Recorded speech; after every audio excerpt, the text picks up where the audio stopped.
Assalamualaikum warahmatullahi wabarakatuh. Perkenalkan kami mahasiswa dari Universitas Indra Prasta PGRI, kelompok 8, kelas R7C. Kami di sini akan mewawancarai guru sejarah dan biologi dari SMA Negeri 104 Jakarta yang bertemakan mengkaji teori evolusi berdasarkan fakta ilmiah. Namun sebelum sesi wawancara, izinkan kami memperkenalkan diri kami terlebih dahulu. Perkenalkan, saya Putri Adinda Dania dengan MPM 2020-4140184. Saya Siva Mutmainah dengan MPM 2020-41500-199. Saya Bilkis Abia dengan NPM 2020-4150-0187. Saya Salsa Maulandini dengan MPM 2020-41500-180. Saya Nura Priyani Sumiarsa dengan NPM 202041-500-205. Nah, mau tahu kan bagaimana wawancara kami? Ikuti terus perjalanan kami. Hai. Assalamualaikum warahmatullahi wabarakatuh. Perkenalkan kami dari kelompok 8, mahasiswa Unindra, ingin mewawancarai tentang evolusi bersama dengan guru sejarah Ibu Citra. Beliau merupakan guru di SMAN 104 Jakarta. Untuk wawancaranya kami persilahkan. Selamat pagi Ibu. Ya, selamat pagi. Sebelum saya ingin bertanya soal materi evolusi, sebelumnya apa sih yang Ibu ketahui tentang teori evolusi itu sendiri? Evolusi ya, kalau di dalam sejarah sendiri, evolusi itu kan kaitannya sama revolusi ya. Iya. Secara pengertian atau harfiahnya itu berkaitan dengan perubahan. Kalau revolusi kan perubahan terjadi secara cepat, sedangkan kalau evolusi itu kan perubahan yang terjadi secara lambat. Gitu. Seperti itu kalau untuk dasar yang saya tahunya. Lalu apa sih yang Ibu ketahui tentang Lamarck, Darwin, dan juga seleksi alam itu sendiri? Oh ya, kalau ini kan bagian-bagian dari teori evolusi gitu ya. Salah satunya mungkin yang memang terkenal berkaitan dengan asal-usul manusia itu dengan teori Darwin juga ya. Kalau teori Darwin itu kan menyampaikan kurang lebih isinya adalah bagaimana manusia itu awalnya bisa mengikuti seleksi alam gitu ya, sampai kemudian akhirnya menjadi manusia yang berikutnya gitu. Nah, begitupun juga yang disampaikan oleh Lamarck, pernyataannya kurang lebih hampir sama, cuman mungkin bedanya kalau tadi Darwin menyampaikan tentang proses adaptasi, nah kalau Lamarck itu lebih kepada bahwa sebelum adanya manusia itu ada bentuk lain gitu ya yang dikatakan sebelumnya, seperti itu. Terus Ibu, keuntungan kita mempelajari evolusi itu apa sih Bu? Kalau di dalam pembelajaran saya ya khususnya sejarah, pertama pastinya peserta didik atau siswa itu jadi menambah informasi, menambah pengetahuan sebenarnya dari mana sih asal usul manusia gitu, dari mana sih. Kalau di pelajaran sejarah kebetulan kelas 10 ini ada nih materinya, tapi berkaitannya bukan manusia secara lingkup biologi gitu ya, karena kan kebetulan kakak-kakaknya dari biologi ya. Kalau di sejarah itu kita mempelajarinya hanya berkaitan dengan nenek moyang bangsa Indonesia, dari ras mana, kemudian persebarannya seperti apa. Nanti ada muncul teori-teori juga tentang perkembangan nenek moyang itu. Nah, tapi tadi berkaitan dengan bagaimana fungsinya gitu ya, atau bagaimana manfaatnya, kenapa kita harus belajar teori evolusi. Salah satunya adalah dengan kita belajar teori evolusi, siswa atau peserta didik itu kemudian tahu, oh ternyata ada beberapa tokoh termasuk tadi yang sudah disebutkan seperti Lamarck dan Darwin yang punya pemikiran, yang punya penyampaian tentang asal-usul manusia. Oh seperti ini loh asal-usul manusianya, yang melakukan seleksi. Walaupun kan bukan jadi hal yang aneh juga bahwa teori ini, salah satunya teori Darwin kan juga menjadi teori kontroversi gitu ya. Ada beberapa yang kemudian terutama berkaitan dengan agama gitu, kemudian banyak melakukan penolakan terhadap teori ini. Karena memang sejatinya sebenarnya teori Darwin itu tidak salah, tapi kemudian banyak perspektif atau pandangan orang yang justru kayak memberikan kesimpulan yang salah gitu kan. Soalnya misalkan seolah-olah pernyataan menurut Darwin ini manusia itu asalnya dari kera, gitu Iya. kan? Soalnya seperti itu. Padahal kalau kita baca lebih dalam lagi kan ada salah satu karyanya itu apa? The Origin of Species gitu ya. Itu kan menyampaikan kalau sebenarnya fokusnya Darwin itu bukan bagaimana dari sebelum manusia itu adalah kera gitu. Sebenarnya prosesnya dia ingin menyampaikan kalau memang manusia itu melakukan selektif atau seleksi alam gitu kan. Nah, itu juga dipelajari nih di pelajaran sejarah. Di pelajaran sejarah itu kan kita mengenal ada bagian zaman-zaman gitu ya.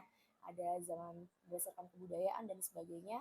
Nah, saya mengajarkan kepada siswa bahwa memang di dalam perkembangan zaman itu ya manusia berkembang juga secara teknologinya, secara kebudayaannya. Jadi sebenarnya kalau pernyataan manusia asalnya dari kera itu hanya kayak apa ya, semacam kesimpulan-kesimpulan yang salah gitu dari beberapa orang yang menyimpulkan tentang teori Darwin. Sebenarnya teori Darwin itu sendiri tidak menyatakan secara lugas tentang hal itu gitu kalau menurut saya.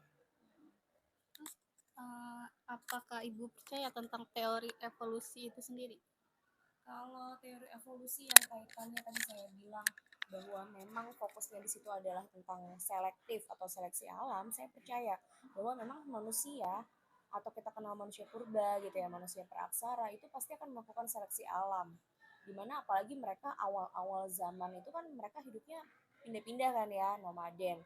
Dengan hidup yang berpindah-pindah itu, mereka kan sangat menggantungkan dirinya kepada alam, maka pergantungan dirinya itu ya berkaitan dengan seleksi alam itu tadi. Tapi jika pernyataannya yang tadi dinyatakan bahwa manusia asalnya itu adalah dari spesies kera gitu ya, itu tentu saya menolak akan hal itu karena yang ada itu adalah mungkin beberapa kemiripan perilaku, kemiripan struktur tubuh, secara fungsi mungkin yang kakak-kakak biologi sudah jauh lebih paham lah tentang hal itu ya.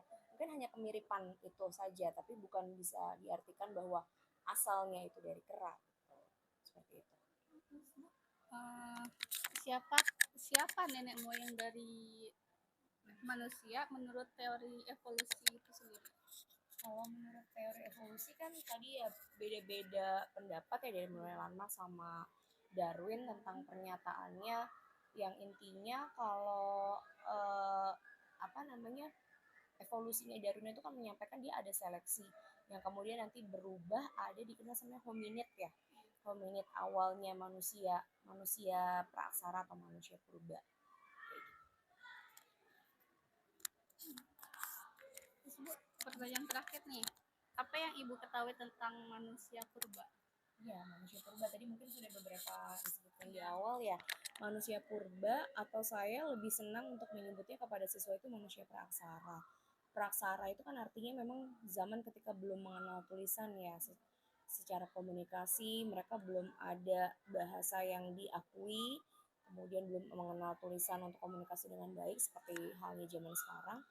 Jadi manusia purba atau manusia praaksara itu ya adalah manusia yang hidupnya ya di zaman awal-awal gitu, zaman awal-awal masa praaksara seperti di zaman batu yang kita kenal mulai dari Paleolitikum sampai dengan ada zaman logam. Itu yang dikenal atau disebut sebagai manusia purba. Baik Ibu, terima kasih atas waktunya. Semoga bermanfaat juga ya bagi kita. Kita juga ada materi tambahan dari Ibu juga kan. Udah segitu aja dari kita. Mohon maaf kalau ada kesalahan. Terima kasih atas waktunya. Wabillahi taufiq wa hidayah. Wassalamualaikum warahmatullahi wabarakatuh. Sebelum lebih lanjut, perkenalkan nama saya Putri Adinda. Dengan rekan saya, nama saya Nora Apriani Suyasa. Saya jurusan Sadia. Oke, kita lanjut aja sesi pertanyaan. Baik, siap. Assalamualaikum warahmatullahi wabarakatuh. Perkenalkan kami dari kelompok 8 mahasiswa Unindra akan mewawancarai guru biologi dari SMAN 104.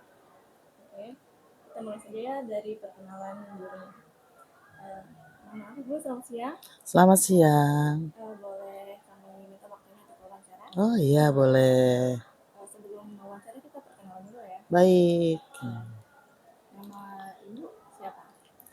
Perkenalkan, nama saya Eli Setiawati. Kalian cukup manggil saya dengan Ibu Elis. Usia ibu berapa? Kayaknya nggak terlalu jauh dengan kalian kali ya.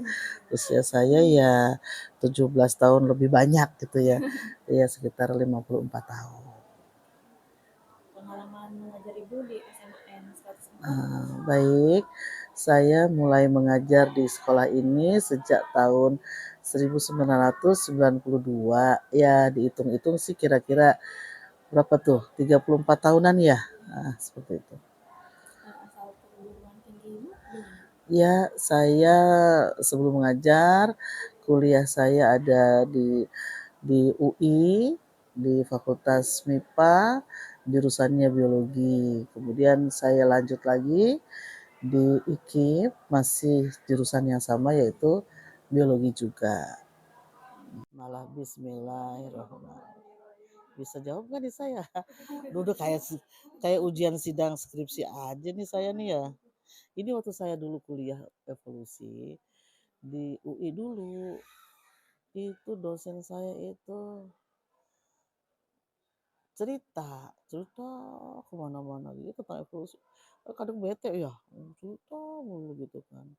Udah gitu zamannya saya kuliah dulu itu dosennya ya dosen-dosen feodal kayak gitu kan, zaman-zamannya kolonial jadinya ya ya mau nggak mau kita harus ngikutin gitu kan. Bete banget itu waktu zamannya kuliah kagak ngerti pisan apaan ini ya gitu beneran belas karena kan ilmunya ilmu abstrak ya nggak nyata. Kalau fisiologi hewan udah gampang udah tinggal bedah-bedah apa udah ketahuan dah gitu kan prosesnya. Ini mah kan jadi meraba-raba apaan sih ya gitu kan. Tambah lagi mah di IKIP pun waktu itu juga sama nggak jauh beda gitu kan. Ya kayak gitu deh intinya. Jadi akhirnya terpaksa ya kita juga kadang-kadang baca-baca sendiri gitu kan. Jadi saya udah mengajar dari kurikulum 84, kurikulum berapa tuh? Kurikulum 75, 84, kurikulum CBE, semua kurikulum tuh pernah dicobain semua. Zaman dulu ada sejarah manusia, Lukasi gitu kan. Waktu zaman dulu mah ya itu tadi banyak perdebatan. Siapakah manusia pertama menurut agama ibu? Manusia pertama menurut Iya tadi udah kan ya. Iya tadi udah kan ya. Apa Adam kan ya? Oh, Adam, Nabi Adam sebagian apa manusia pertama kan ya. Kemudian katanya karena tidak tahan godaan siapa tuh waktu itu iblis ya. Kemudian diusirlah dari surga gitu kan. Namun sebelumnya Adam katanya minta ditemenin gitu kan, maka diciptakanlah seorang perempuan yang kemudian menjadi istrinya yang bernama siapa tuh Siti Hawa gitu kan ya. Seperti itu yang pernah saya tahu dari pengetahuan saya lah sedikit tentang itu cerita itu. Apakah teori evolusi bertentangan dengan ibu? Iya ada yang tidak. Walaupun sebetulnya kan tadi yang sudah kita bilang ya bahwa si Darwin kan sebetulnya kan nggak mengatakan manusia berasal dari kera ya. Tapi kalau untuk secara umum teori evolusi itu ya memang namanya makhluk hidup itu dimungkinkan kemungkinan besar akan selalu mengalami perubahan. Apalagi di alam ini kan faktor untuk terjadinya mutasi itu kan sangat besar sekali memungkinkan gitu kan, baik disengaja maupun tidak seperti itu. Apakah teori evolusi layak diajarkan di sekolah-sekolah? Iya, kalau menurut saya iya, karena paling tidak anak itu bisa tahu yang namanya alam ataupun makhluk hidup itu terjadi perubahan gitu kan, tidak monoton seperti ini gitu. Dan paling tidak anak-anak itu tahu bahwa kan di evolusi juga kan dijelaskan tentang apa itu teori ini dicetuskan oleh si ini memberikan teorinya tentang ini gitu kan. Tambah lagi juga ada justru sedikit tentang apa itu kisah tentang perjalanannya Charles Darwin gitu kan. Paling tidak kita ambil sisi positifnya anak-anak bisa terinspirasi bahwa yang namanya anak muda itu harus penuh dengan kreativitas, inovasi, dan mau itu untuk bisa berubah, untuk bisa ini kan. Dan sisi positif dari si Darwin itu kan dia menuruti apa maunya orang tuanya gitu kan, itu artinya dia patuh terhadap perintah dari orang tuanya. Itu paling tidak anak-anak bisa tahu, di situ bisa menginspirasi mereka kayak gitu. Jadi kalau menurut saya sih tidak ada salahnya, evolusi tetap, tapi masih dalam batasan-batasan tertentu yang tidak mengarah kepada tadi bertentangan dengan agama misalnya atau apa gitu. Jadi hanya ilmunya lah yang kita arahkan untuk diberikan ke anak-anak itu, seperti itu kira-kira. Iya. Apakah Ibu tahu tentang Zionisme, Freemason, Illuminati, dan Aduh, jajaran apaan itu? Saya nggak ngerti itu. Apa itu ya? Apa Remason tadi, Remason?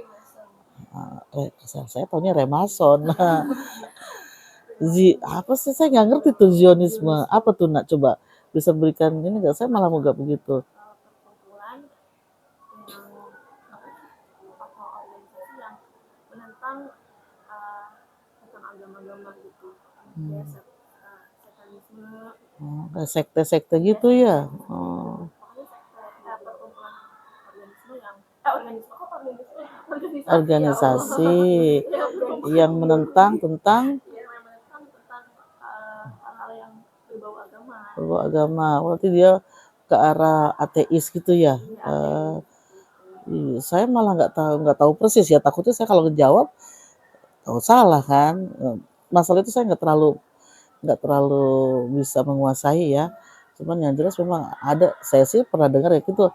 Ada saja orang-orang yang golongan yang Zionisme itu, karena mereka mungkin karena memang kultur mereka adalah menunjukkan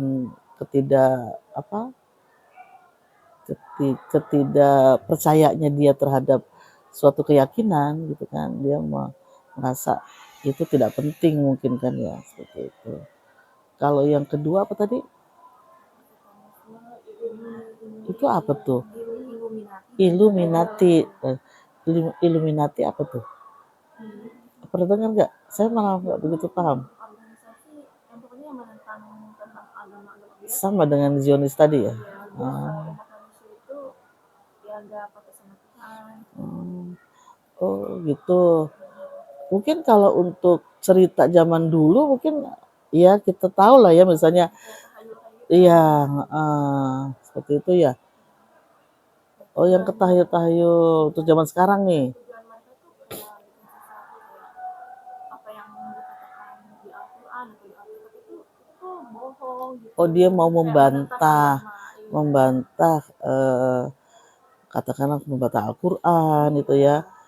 Ya, saya hanya dengar-dengar aja. Mungkin dari sekian banyak ini adalah segelintir mungkin ya, sekelompok manusia yang mungkin mencoba untuk apa itu, ya mengacaukan dunia kali ya, atau untuk tidak percayanya terhadap Tuhan dan apalagi Al-Quran. Ya memang saat ini memang kita tantangan umat manusia adalah itu, tantangan umat muslim ya, tantangan umat Islam di dunia ini itu tadi, banyak dari beberapa golongan yang berusaha semaksimal mungkin untuk bisa menghancurkan Islam kan ya. Satu di antaranya itu tadi, ngobok-ngobok tentang kandungan isi Al-Quran gitu. Terkadang juga pernah saya dengar ada yang justru malah diputer-puter kalimatnya kan, jadi akhirnya beda arti, kemudian juga memahami isinya, terjemahannya juga mungkin disalahartikan sehingga harusnya begini, ternyata yang dia tafsirkan lain gitu. Itu mungkin itu adalah satu cara untuk itu tadi menghancurkan umat muslim kayak gitu. Nah, kalau yang Dajjal sih katanya punya satu matanya ya. Berarti si Plankton itu ya yang musuhnya si Tuan Crab itu Dajjal dong, berarti kan mata satu tuh ya. Iya, dan ya katanya sih menurut cerita ya itu ada, dan katanya nanti munculnya di akhir zaman. Ya sebatas itu yang saya tahu ya untuk Dajjal. Katanya serem ya katanya ya kalau sudah muncul. Tapi ada juga yang mengartikan Dajjal dengan tersirat gitu ya. Itu sudah menunjukkan ciri-ciri Dajjal. Jadi nggak perlu harus dimunculkan apa itu wujudnya bermata satu gitu kan. Jadi ciri-ciri yang bisa misalnya adanya berbagai macam keanehan-keanehan mungkin di alam ini yang tiba-tiba muncul fenomena alam yang menunjukkan katanya sudah semakin dekat apa tuh iya itu seperti itu aja sih yang saya tahu gitu. Mengenai teori evolusi, apakah Ibu mendukung, menolak, atau ragu-ragu? Saya mah biasa aja sih ya. Saya mah biasa aja. Menolak pun enggak, mendukung juga enggak, ragu-ragu juga enggak. Karena memang kalau di kurikulumnya itu ada teori evolusi gitu kan. Dan kewajiban saya untuk memberikan materi itu ke anak-anak. Sehingga ya saya ambil aja bahwa itu tadi yang tadi saya bilang bahwa teori evolusi patut kita ketahui supaya anak-anak juga punya wawasan pengetahuan tentang adanya ilmu yang mengatakan bahwa makhluk hidup itu mengalami perubahan gitu kan. Makhluk hidup itu kalau diurut-urutkan mungkin dari awal dulu itu selalu mengalami apa ya mungkin akan terjadi pembentukan spesies baru itu kan awalnya dari perubahan-perubahan gitu kan, dan itu nggak bisa untuk setahun 2 tahun 10 tahun 20 tahun nggak bisa. Dan evolusi itu tadi ya dari mulai sebelumnya masa dulu kan sampai ya bisa dikatakan berjuta-juta tahun ya itu baru terlihat ininya. Nah, mungkin nanti ke depannya ya sekarang ini hidup zaman sekarang akan dipelajari tahun 2 juta tahun yang akan datang mungkin kita akan berubah gitu kan kali kan ya kita belum tahu seperti itu ya. Itu kan kalau menurut saya sih ya itu saya tidak menolak juga tidak ragu-ragu juga enggak karena kita juga harus menghargai bahwa di suatu zaman pernah ada ilmuwan yang sudah melalui serangkaian langkah mereka untuk mencetuskan keilmuan mereka yang mereka sudah dapatkan. Itu juga perlu kita apresiasi kan gitu ya. Setuju pun kayaknya ya mungkin dibilang setuju ya mungkin bisa tapi nggak terlalu banget. Biasa aja lah ya karena memang ya seperti itu evolusi itu memang ya itu kan jelimet dan abstrak ilmunya gitu. Jadi orang-orang tertentu aja yang mungkin bisa mengetahui dan memahami gitu. Kayak gitu. Dan saya punya kewajiban untuk memberikan materi itu ke anak-anak yang sekarang ini kelas 12 gitu. Ya, oke. Baik Bu, untuk pertanyaan selanjutnya, menurut Ibu mengapa teori evolusi khususnya mengenai evolusi pada manusia masih dipelajari sampai sekarang? Enggak, sekarang udah enggak. Udah nggak ada sekarang. Udah enggak ada. Udah dari Kurtilas kemarin juga kita udah enggak. Dari tahun berapa ya? Dari sebelum Kurtilas pun udah enggak. Yang seingat saya udah lama sekali saya enggak memberikan ke anak-anak sejarah manusia, enggak ada. Jadi untuk teori evolusi manusia enggak ada, enggak dibahas. Jadi ya apa tadi pertanyaannya? Mengapa teori evolusi khususnya mengenai evolusi pada manusia masih dipelajari sampai sekarang? Enggak, jawabannya enggak.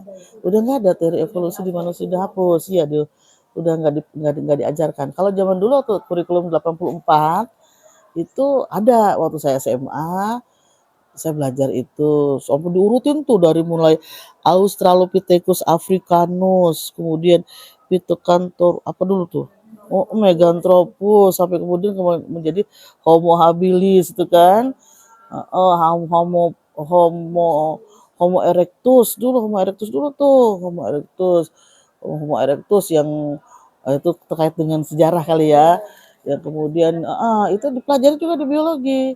Dulu tuh zaman 84 saya sempat ngajarin itu. Nih di Indonesia juga ada nak gitu kan. Apa ya Bu? Iya di sana di mana tuh Sangiran ya, apa di mana tuh. Kalau gitu deh. Seru juga awal-awalnya tuh, tapi begitu mengarah kepada Gitu. Nah, anak-anak rohis dah tuh. Oh, ini dah tanya hebat waktu itu. Gini, makanya saya menyiasatinya gitu. Gini. Sebelum kita belajar lebih jauh nih, halo, saya bilang gitu. Ini saya cuma mengingatkan kita belajar ilmunya aja, jangan diperdebatkan ya. Orang saya juga begitu paham gitu kan. Saya bilang aja begitu gitu kan. Iya Bu, iya makanya nggak usah macam-macam nih. Kita hanya belajar ilmunya saja ya. Oh baik Bu, nanti kita cari dah tuh mana kesesuaiannya. Oh yang namanya ilmu Tuhan, ilmu Allah yang tersirat di Al-Quran itu nggak bisa diganggu gugat. Nggak ada yang namanya, nggak ada yang sesuai dengan apa Al-Quran dengan yang sebenarnya yang ada di kehidupan kita. Nggak ada itu, saya bilang gitu kan. Baru anak-anak mengerti gitu kan.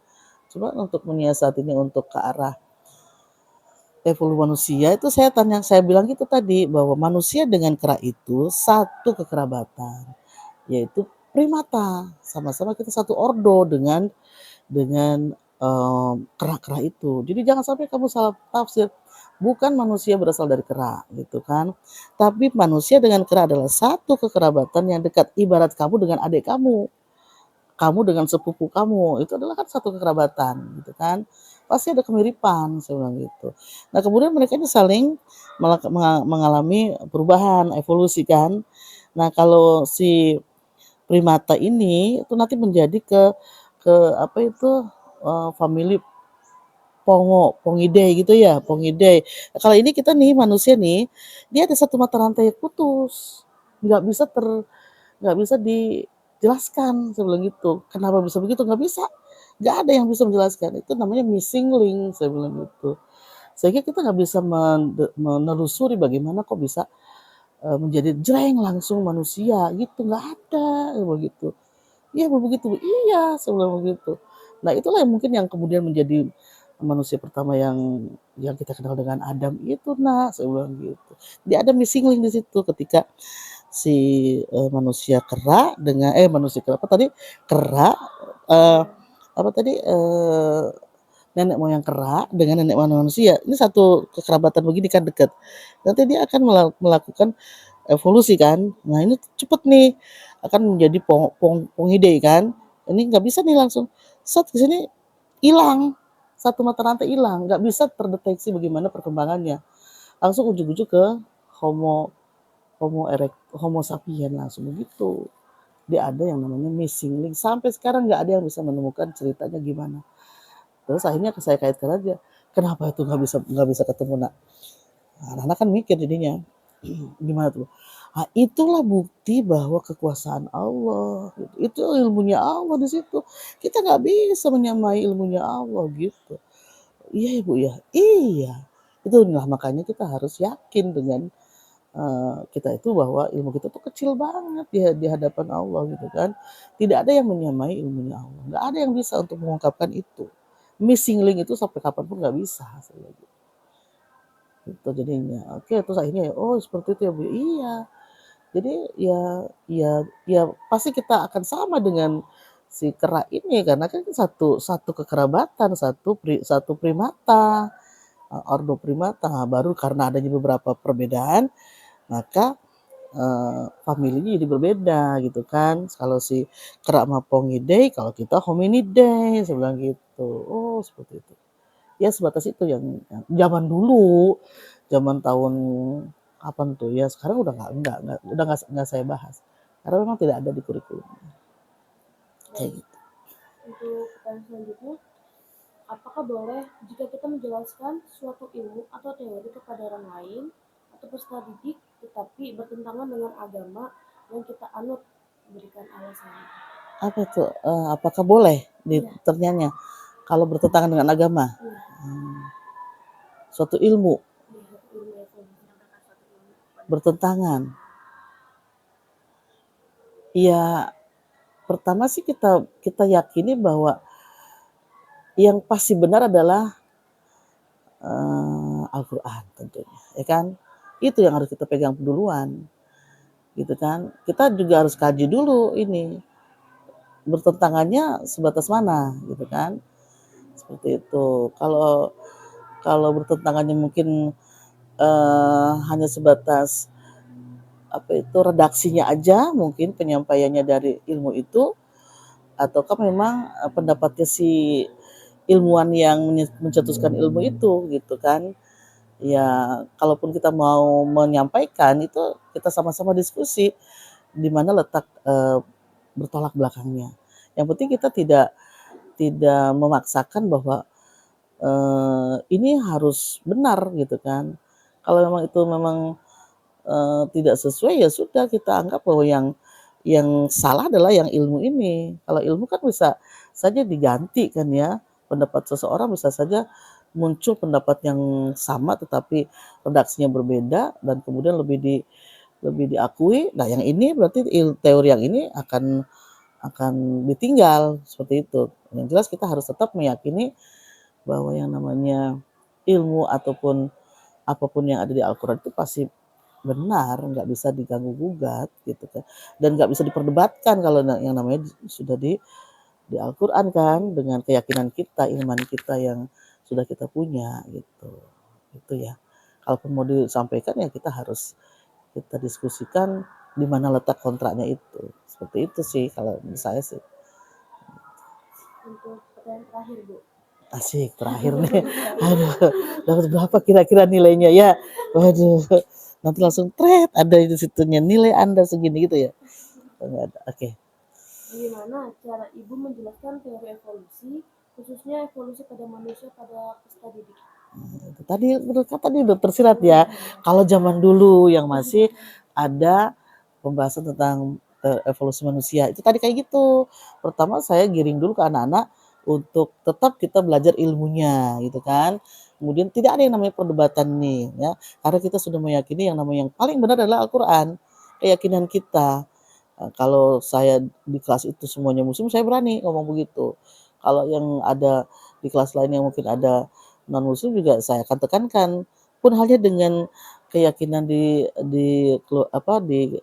agama kalian yang non muslim gitu juga kan gitu. Kalau udah jawaban iya Bu, udah lanjut begitu biasanya. Dan itu tadi yang saya ceritakan tadi, ini gini gitu. Kalau itu seru tuh udah, yang pasti rame yang akan memberikan tanggapan dan sanggahan dan apalah gitu. Nyecer saya tuh anak rohis, asli anak rohis, iya kayak gitu. Ya udah saya sih gitu aja.